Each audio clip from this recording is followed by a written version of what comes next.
Hey everybody, welcome to our YouTube channel. Always love bringing these videos to your attention. And this is a video that you guys asked me to do. I'm going to do it. It's going to be the comparing of the maintenance of an electric vehicle compared to a combustible vehicle. If you want to learn what I found out, you sit right there.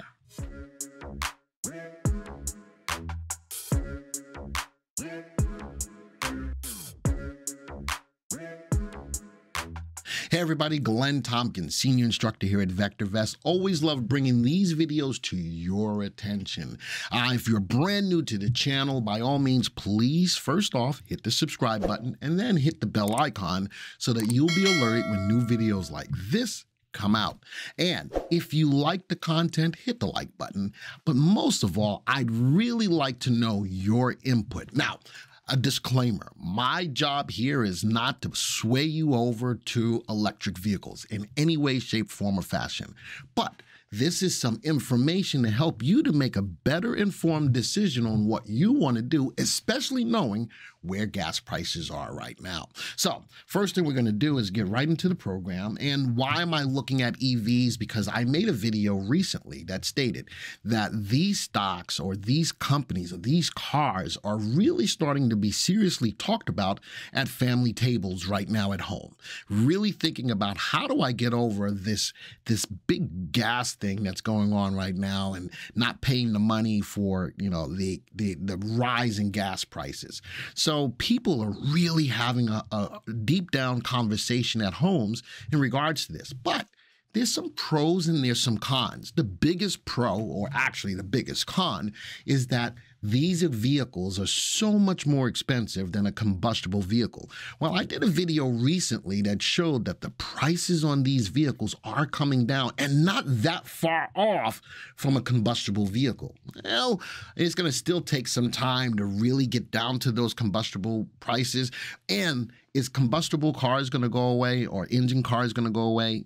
I doubt it very seriously, but there is a push for cleaner air, all right, by these electric vehicles and what they can do, how far they can go. And more cars are coming out that can go further. There's been legislation putting out money to individual states. I did a video on that as well, to increase their charging infrastructure across the country. So given these couple of things, I really want you to pay attention to this video all the way through, and maybe you'll get a better perspective.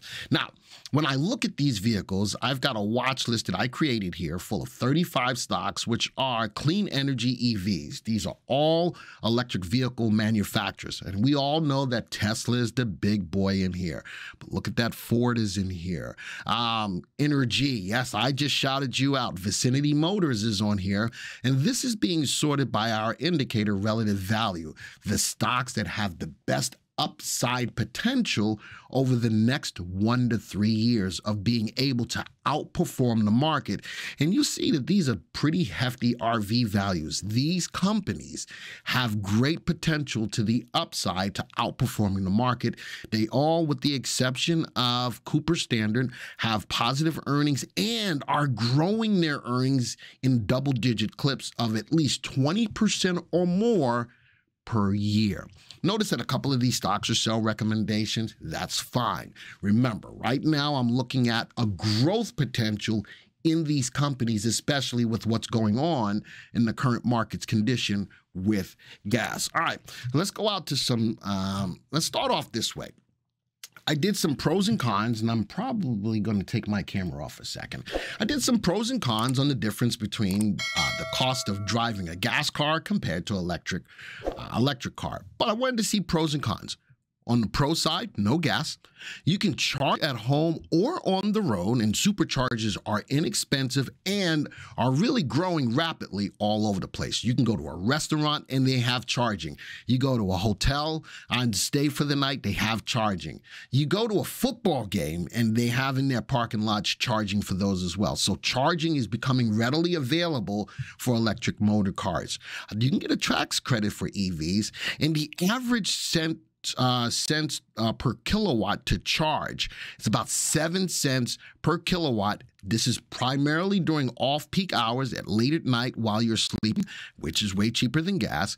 Batteries are rated for 100,000 miles, which is under warranty, and that's a big thing too, that batteries cost a lot. Well, they're rated for 100,000 miles. Now, also keep in mind, less moving parts than the combustible engine should automatically equal less maintenance. And battery packs last for 10 years, and I'm still looking into that. I know it's out there. I really want to hone in on that to really get a better feel. For 10 years, that's a long time, all right? Cons.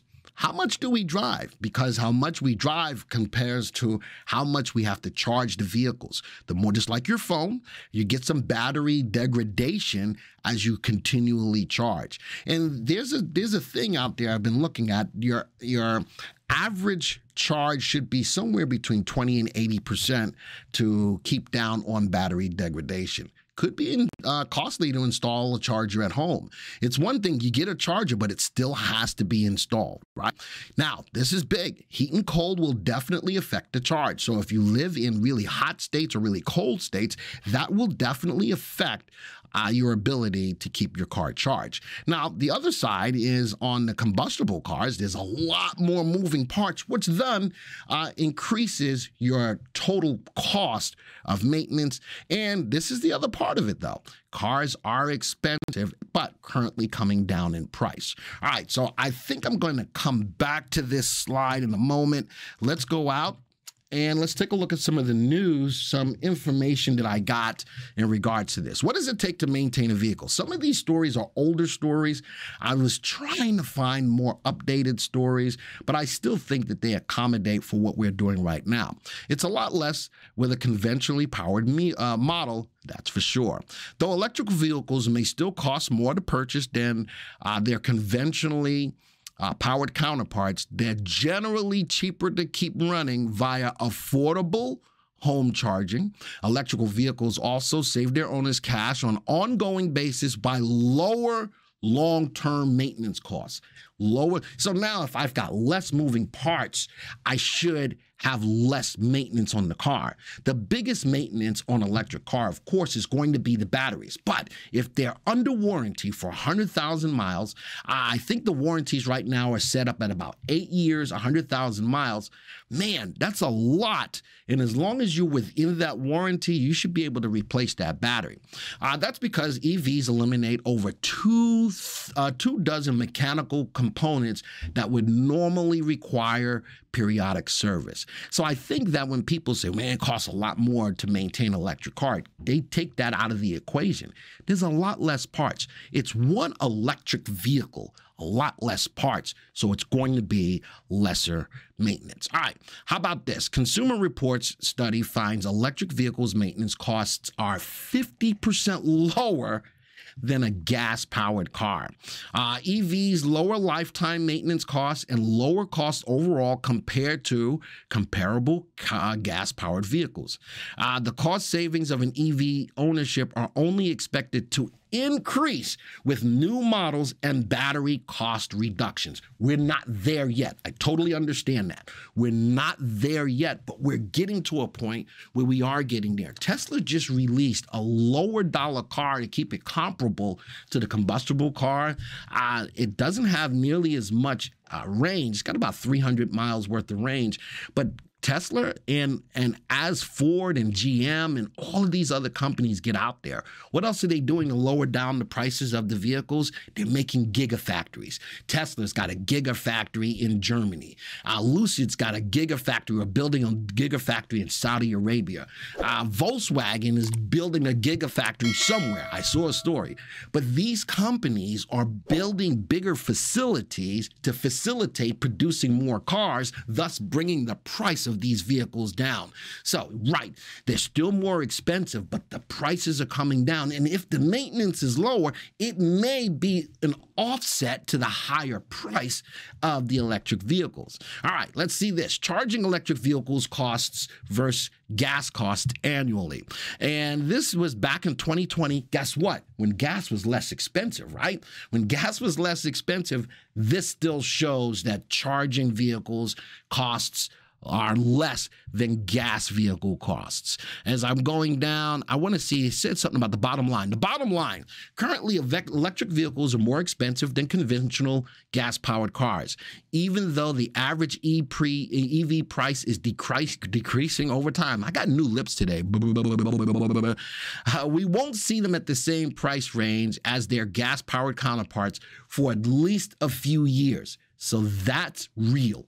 That's real, but the prices are starting to come down. And even if you have to pay a little bit more for an electric vehicle, the maintenance costs will be a lot less. And that may definitely be an offset to paying more money for the EV. Despite this, owning an EV might still be a nice deal financially for you due to its cheaper long-term costs, fuel included. In fact, you could even save more money going for an EV if you take the possible tax credit incentive into account. All right, so now I had to do a little bit of math. You're going to see that in a second. I hate math. Good gravy, I hate math. But how many miles per gallon does the average car get? I needed that because I had to do this math. The average car gets about 20 miles. Don't expect to attain 20 miles per gallon overall with a non-hybrid, and most offer less than 30 miles per gallon on the highway. I needed that information so that I can do the math that you're going to get ready to see in a minute. Next thing, gas prices. Well, I live here in North Carolina, and I wanted to see what the average gas prices were so I could do some calculations in regards to the cost of putting gas in a car compared to the electric, right? So just real quick, if any of you live in North Carolina, Pitt County, $3.85. I live in Mooresville, Iredell, it's $4.06. So I use where I lived as the price of gas across the North Carolinas.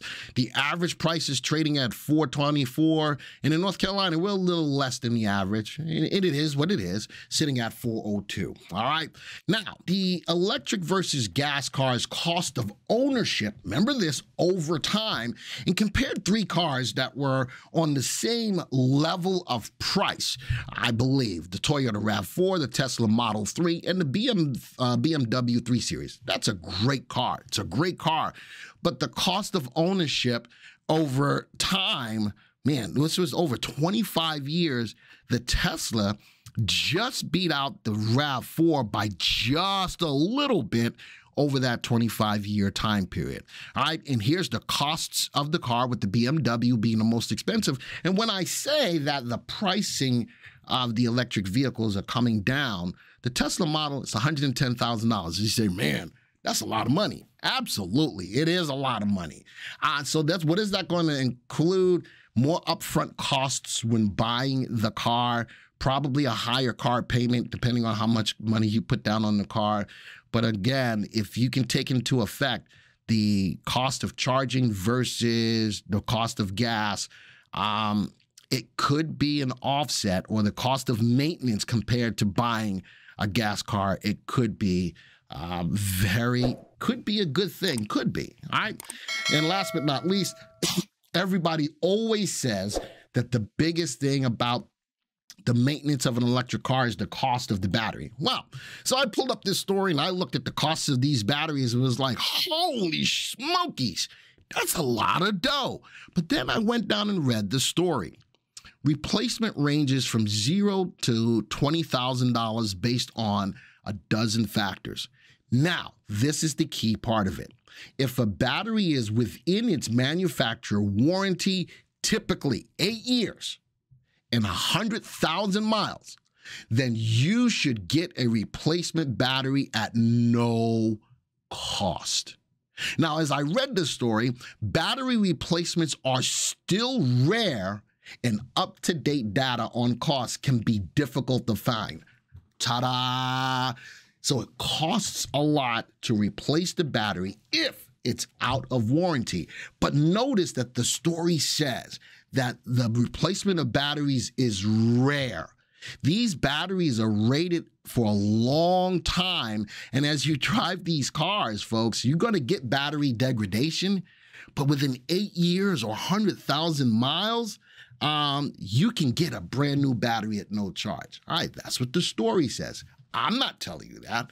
That's what the story says. That's what the research brings to the table, and the reason why I wanted you to make sure that you watch this video. All right, so now let's go back to this slide. I did a little bit of math. So gas cost to drive.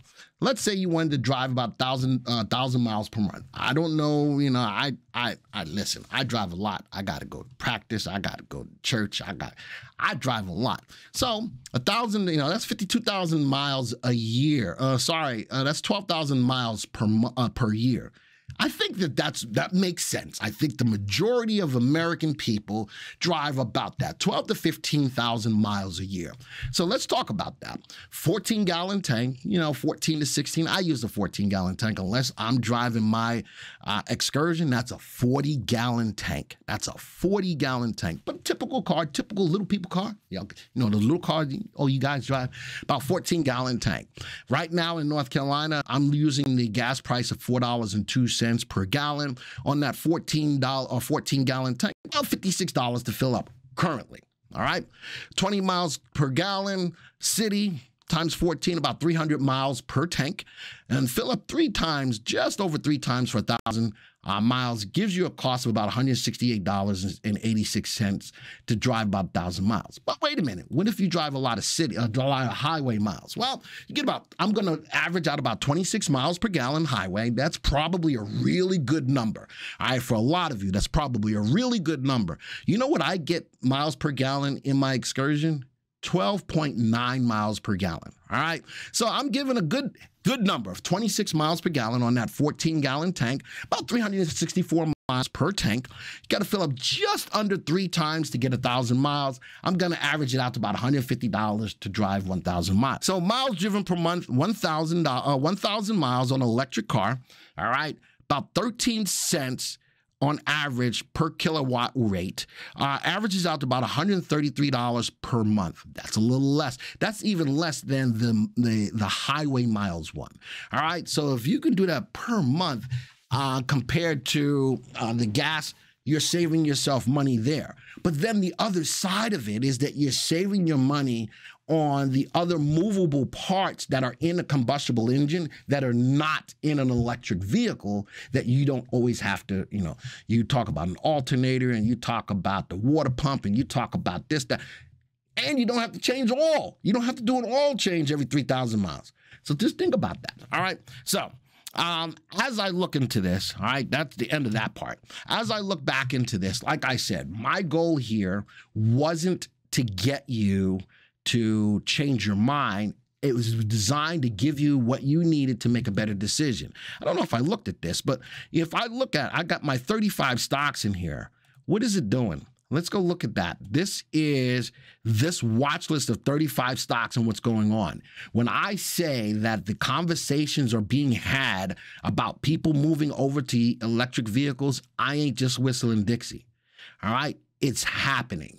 But you need to know what you're going up against before you make that decision. And again, my job is not to sway you. My job is to give you the information that's needed so that you can make a better informed decision, especially with what's going on with gas prices the way that they are right now. So folks, hopefully you enjoyed the video. If you have comments, whether you liked it or not, I want to know what you think about this whole EV space. All right. I still think that it's going to have some great upside potential. The stocks are going to have a great upside potential. And even from the perspective of actually thinking about owning one, now you've got some more information to look at. All right, folks, this video is over. And until the next time, see ya.